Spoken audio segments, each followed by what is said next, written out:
doing a few things at this church. We're doing coping stone repair in the bell tower. We're doing ribbon pointing along a lot of the stone, especially along the bell tower.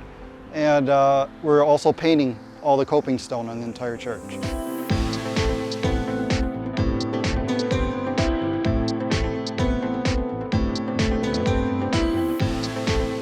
We have an 80-foot boom lift out here. It gets all the way well past where we need to, so it's perfect for the job.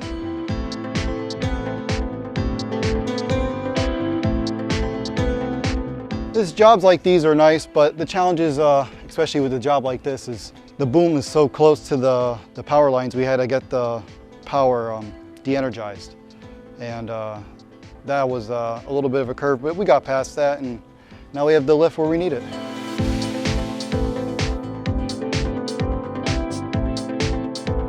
I've been working here for 6 years. As far as I've been here, we've been renting from Bestline. Never had a problem, always had great communication, especially when lifts have a problem.